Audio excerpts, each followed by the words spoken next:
mosquito net is my house. I put this tent. I'm being harassed by police every time. And the police, they harass us every day and night. Even yesterday, they told us to look for a place to go. Where can we go? They're going to snatch away my children. I am an orphan. My husband is an orphan. This is the only property we have. Now what I am requesting, either I should be helped or I should be thrown out. At least I go somewhere and look for help. When you say you're being persecuted, who is persecuting you? My community. My community. My community is the ones who are persecuting me. Why? Because I am married to a non-somali girl. Yeah. How long have you been camping here?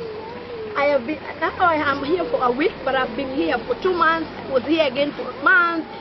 And when I come, they tell me, your case is in process. For here, you're not supposed to be here because you've been given resettlement. Resettlement is not all we need. We need safety. And they claim that I will be safe in the camp. In the camp is not safe. How did my child got poisoned? I have the documentation from the police. I have everything. My child was poisoned. She was nearly dead. And I came here. They claim that there's no protection house in Kampala, of which is very impossible for UNHCR to have a shelter in Kampala. I talked with one UNHCR worker the other day. You know what he told me? He told me there's a shelter, but it's expensive to keep me in a shelter because they don't know when Canada will come for me. Now I am requesting, if the shelter is expensive, let them keep me in the compound of the shelter. I will put this tent, I will sleep there. Let them not give me food because here there's no food. My children eat only once a day. We are being given money by Good Samaritan. Somebody gives you 1,000, 2,000, and my child eats 1 commando per day. You can see this child. I have all of their photos when they were healthy. They were not used to this kind of life. I love to work. I'm a learned woman.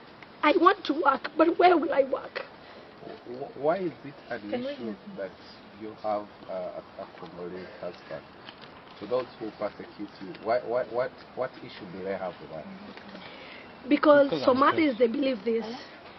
A Congolese is not a Somali, of course, because of the difference of our hair, the difference of our nose. You understand? Somalis, our culture is more of an Arab, and it is a taboo in my tribe. We are not allowed to marry another tribe. And if you marry, it's upon you. Now it depends with your family. If your family are so bad, they keep on incite your tribesmen, your clansmen, they incite them. And one thing with Somali for sure, if you're good, every Somali will know you're good. But if you're bad, every Somali will know that you're bad. Somalis are good in passing messages. And Somalis, by the way, if you're a Somali woman, every Somali boy is your brother. Every Somali man is your father. That is how it is. They see you having a problem, they will help you. They see you doing something that is not allowed in our culture, they will be against you. So, were you able to identify some of these people who have been tracking and threatening to harm you? Yes, in Kenya, I knew them by faces. My foster family are one of them. You understand? But they never came to me directly, as in attacking me. They send people. Whenever I am attacked, it's different people who attacks me.